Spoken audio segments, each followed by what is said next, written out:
Anyway, before I get too carried away, let's blitz through a little VO update because I have a couple of things that I didn't manage to update you guys on last week because I was going through a crazy manic episode because my body was running 150% on adrenaline, I guess. I don't know. Anyway, we got a new project called the One Stars, where I played a person reviewing a can of beans. It's beautiful. If you want to listen to it, the link will be in the chat and also in the description on YouTube. Some things I learned this week. I literally last week sat and wrote out like 1,000 words on how I felt about everything. So I'll try to like paraphrase my massive paragraphs here. Oh no. So I update on the acting class that I've been doing. My last lesson is this weekend, and I've actually really been enjoying it. And I realized that I would love to do more improvisation classes. And eventually when I get more familiar with it, I would also love to run like a little monthly improv group with friends or something, just like a little, I don't know, Discord or Zoom call where we can jump on and do a couple of improv games to keep our minds on our toes, so to speak. That would be really cool because I feel like it really helps with being in the moment, reacting to circumstances and people's intentions and all that kind of stuff. So I really love that. It also, that class, hi Rocker, hi. That class also prompted me to get back into writing, which is huge for me because I used to be, when I was a young sprout, I was so, thank you. Yeah, I cut this yesterday, by the way. Chopped it yesterday. It was getting annoying. When I was but a young sprout, I would write a lot. I was like really massive into creative writing and stuff. So it feels really good to be back to that now, especially because I can now write my own material to do narration demos or commercial demos or stuff like that. Like I'm not a specialist at doing commercial copy or, you know, that kind of stuff, but at least it gives me somewhere to start to be able to build my skills there so that I don't have to use copyrighted written works to practice doing my narration and stuff like that. So massive win there. Also, my other massive update, which was actually one of my goals for this year, was to get my Upwork profile approved. If you don't know what Upwork is, it's basically a website for freelancers, for video editors, for, I don't know, copywriters, editors, what have you, where you can kind of go on, post a job, and then freelancers will come and give you a proposal for the type of work that they can give to you, how much it'll cost and all that kind of stuff. And I didn't realize how hard it was to actually get approved to join that website. But it's massive because the work that I get through Upwork, I can use to build my portfolio while getting paid to do a few more corporate jobs, which are kind of the things that keep you going so you can do some more of the fun stuff that traditionally doesn't pay as well. So that's huge for me, absolutely huge. And I'll have like the link for that in my YouTube as well if anyone wants to check it out and see what kind of stuff is on there. So there was that. Oh, there was also a big thing about Fandubbing. This was like a massive conversation and will probably take the longest to talk about this week. But so there was this whole drama on Twitter last week on it for programming stuff. I only had a few jobs, got me through hard time. Yes, exactly, mods. It's so handy to just be able to be like, hey, I'm looking for work right now. Or like, no, I'm busy with something else. Sorry. Yeah, it's great. And they handle like all the contract side and the payment and everything. So that's like so much peace of mind right there, which is really good. So the Fandubbing drama, I didn't even know what was going on with this. at the time. I was just like, why are people like going on about fan dubbing and all this stuff? And oh my God. And I have all these questions about like what constitutes fan dubbing, like in relation to things like machinima or like a Minecraft fan creation, or like when people do a series for The Sims and stuff like that. Because I've done a lot of that work when I was getting started, because the majority consensus in the community, without knowing exactly who people are, exactly how experienced they are with voiceover and all of those things, the consensus is like, just do as much as you can to practice, kind of thing. And then this whole fan dubbing drama comes up, and it turns out that if you want to be a professional voiceover artist and you've done fan dubbing using, you know, you've worked with someone to create a fan dub using copyrighted work, then you're essentially just blacklisted from the industry. Like, good fucking luck if you want to be a professional voiceover artist in future, because it's not going to happen. The problem with this thing, though, is that there will be people who don't want to be professionals that are fully capable of creating professional level work for free or for peanuts, who will do that type of work openly and be really like, they just do it for fun, which is totally fine. Like, if you want to do that stuff for fun and you don't want to, it's not a commercial enterprise, you don't want to get paid for it, then for the most part, it's probably fine in the gray area of the people owning that copyright only having issues with how the IP is presented. So like, there was a whole thing about someone had created a custom animation, but using the SpongeBob IP, but they turned it from the SpongeBob we know into more of like a Ren and Stimpy style situation. And they had their videos deemed like, I don't know, like YouTube demonetized their videos because it wasn't safe for children or whatever. And he's like, have you even seen these videos? Of course it's not safe for children. And it's like, yeah, but you used the SpongeBob IP. So like, these are the types of gray areas that people don't consider a lot of the time.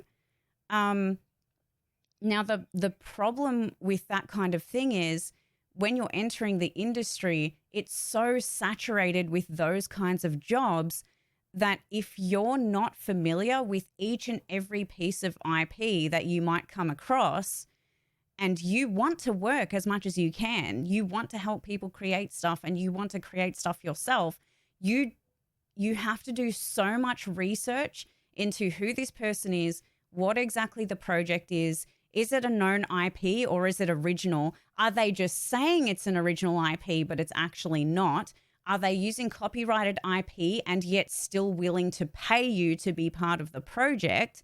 Because that's another like ethical area where it's like, I know you don't own this IP, so therefore I shouldn't be being paid to work on this because I'm not the official voiceover artist for this project. There's like those kinds of things, right?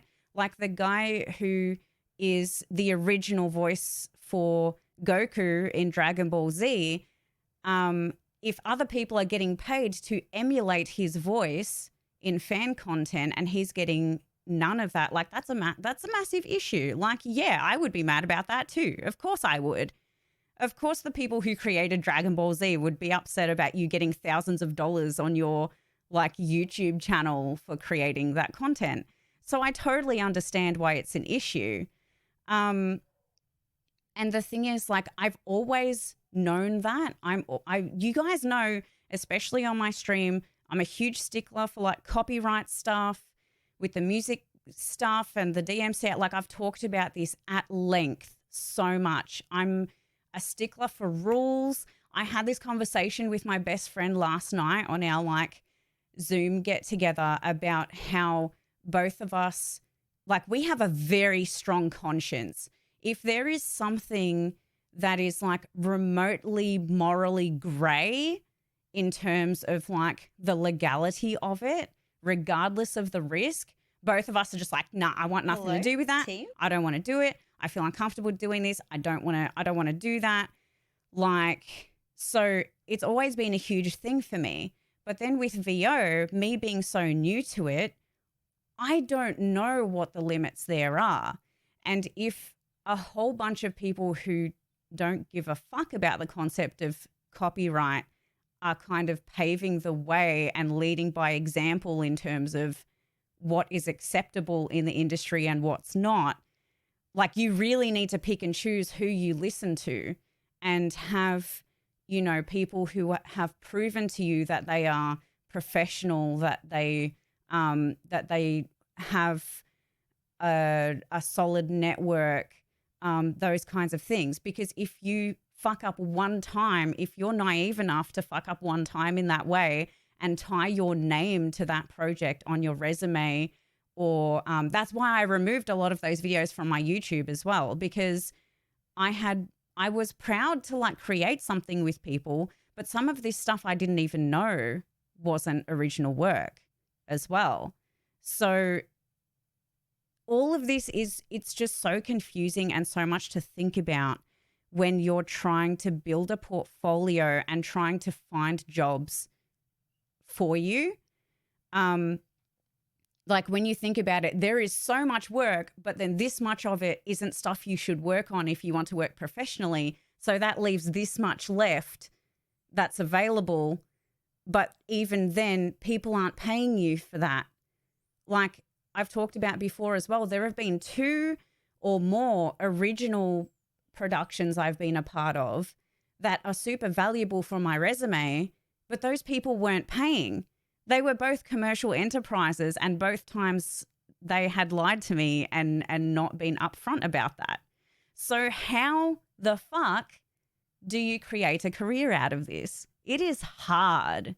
It is so hard to work around all of these like obstacles and hurdles and like ducking under the thing that's like coming over your head to like smash you in the face. It is hard, and there is a lot to work around, but it's one step at a time.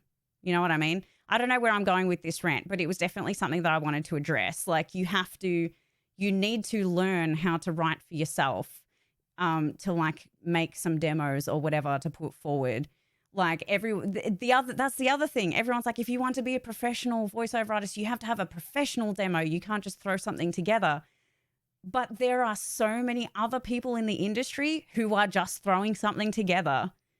So even if it's that you have a few friends that you work with to like use each other's skills to create something you can all use as a demo, you need to do it. You need to be creative. You have to like write your own shit. You have to get your friend to edit it for you. You have to get your friend to write some shit for you.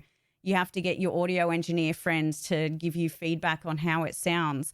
Like you just need to do it, because you're not going to be able to pull $2,000 out of your asshole for a professional demo that's written by someone professional. Eventually you'll get there, and eventually you should, but you kind of have to, you've got to be scrappy and do what you got to do to get there in the first place, especially if you don't want to work yourself into a hole you didn't know existed because you didn't know that this was how professional casting directors viewed that type of work. So it's super important. And there are like so many of these people on Twitter who are like, I'll do what I want, blah, blah, blah. That's fine. You do what you want, but don't be elitist about it and drag other people into it when they're trying to stand their ground and say, look, it's not good for me to be involved in this project. Thank you so much, but I would rather opt out. You know what I mean? It's like a whole, like everyone's throwing vitriol at each other on Twitter when it should just be a matter of like, you do what you want to do as long as you know the risks. You know what I mean? So, yeah, exactly, mods. Yep. Just make stuff. If you create truly original content via or otherwise while live on Twitch, who owns the work product? Oh, that's a good question. I don't know. I would have to check. I would have to check my agreement. But that's one of those things too that like ultimately Twitch might own it, but it's so rare that you would get into a position where they would have to enforce that in court. But it's still one of the things that you should be aware of, which I'm currently not. But you get what I'm saying. But that's also like as a Twitch partner, I do have exclusivity to Twitch. So I'm not allowed to, I couldn't, if I wanted to, live stream this right now to my YouTube channel, which is why Twitch essentially has the exclusive live stream content, and then YouTube will see like the highlights of what happened during the exclusive live stream. That's kind of how that works. But yeah, people keep wanting me to do sports teams or famous logos engraved or etched into materials. I can't do it once and get a lawsuit. It's not worth it. Yeah. And the thing that you need to deal with in regards to that too is there are other businesses who will do that because they can make money from it. There will always be someone undercutting you. There will always be someone skirting the rules. There will always be someone who thinks that the risk is worth it and go for things that you wouldn't because you're not comfortable with that risk and they don't give a shit. That's just how it is. And so we all have to kind of make our own decisions and pave our own way around those obstacles.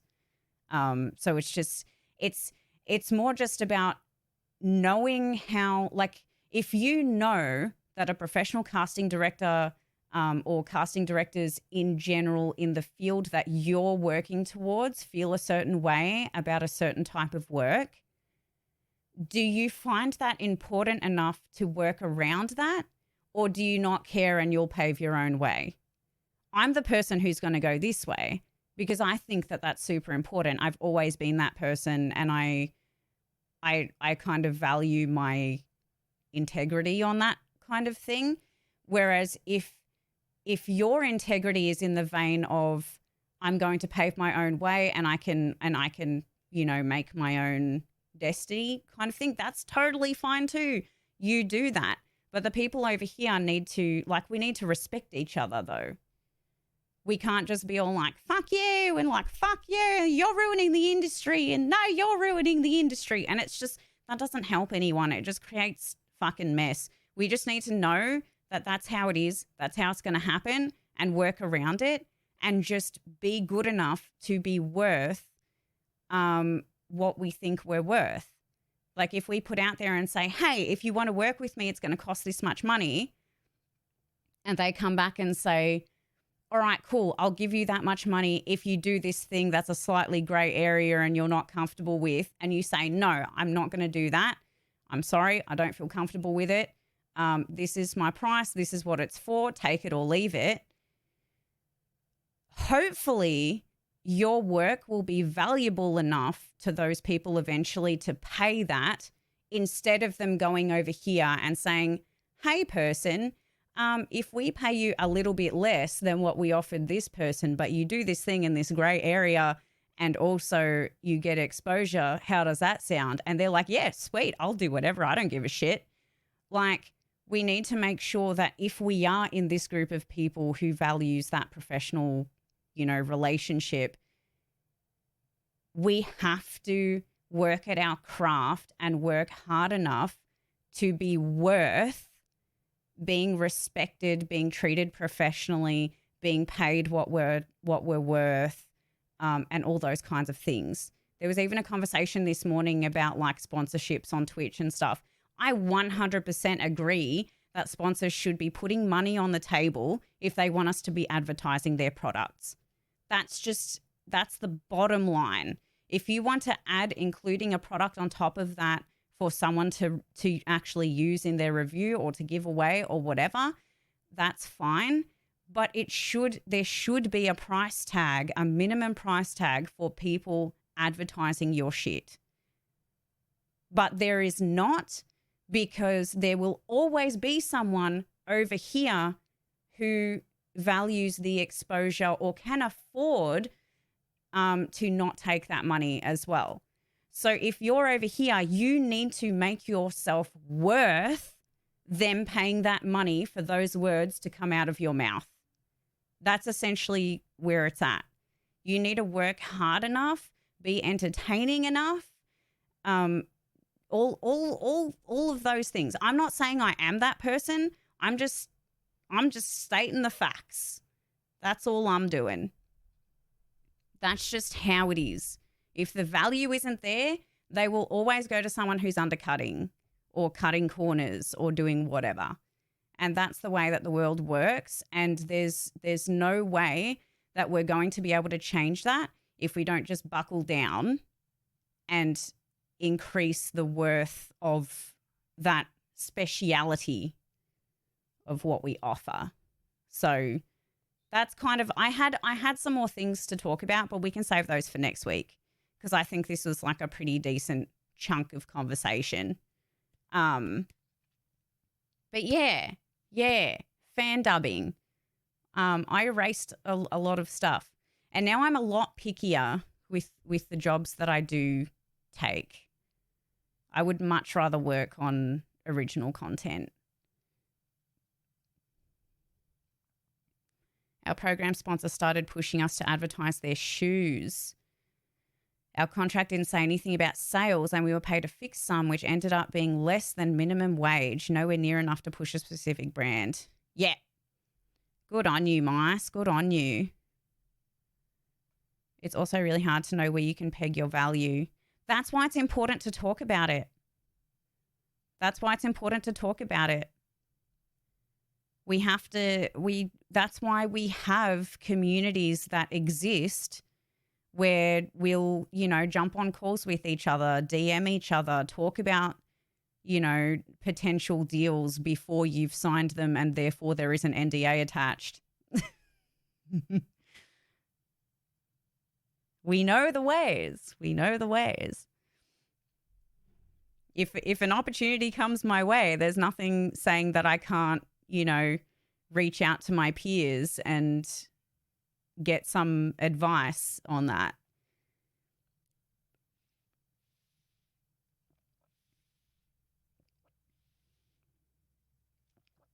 But yeah, it's important to talk about. That's why this whole talking about salary is taboo. Fuck that shit, honestly. Fuck that shit. We're not in the 50s where you sit around a table and can't ask your mate how much he made at his management job anymore.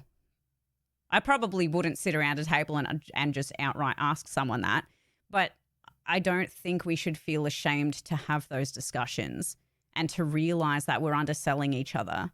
And this whole being competitive about that stuff is so harmful too, because if you're continually trying to aim high with your value in regards to sponsors or clients or whatever, and all of your friends who don't know how much you're charging are all undercutting you by 50%, that's actually harmful.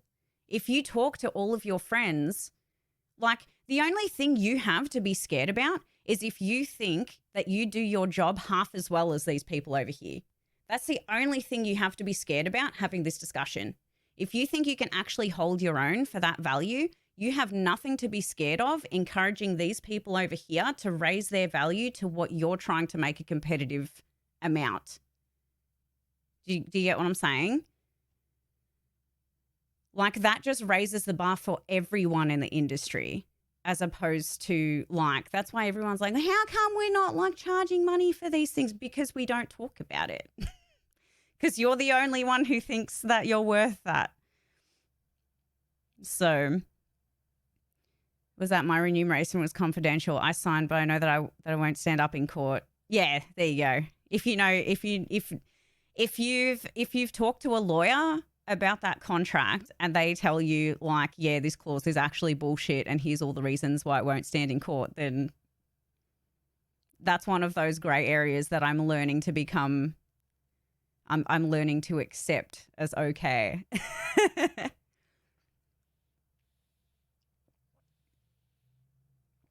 I've had so many times when a sponsor will have proposed something to me, but then it's only when they actually send you the contract that they're like, here's an NDA and all of this is confidential. And I'm like, it wasn't confidential for the last 2 weeks. So yeah, we need to talk about these things. Otherwise it's harmful for everybody. The only one who wins are the clients who get cheap labor and the sponsors who get free advertising. because them sending you a GPU is pennies on the dollar for what they should actually be paying you, to be perfectly honest. So that's the tea on that.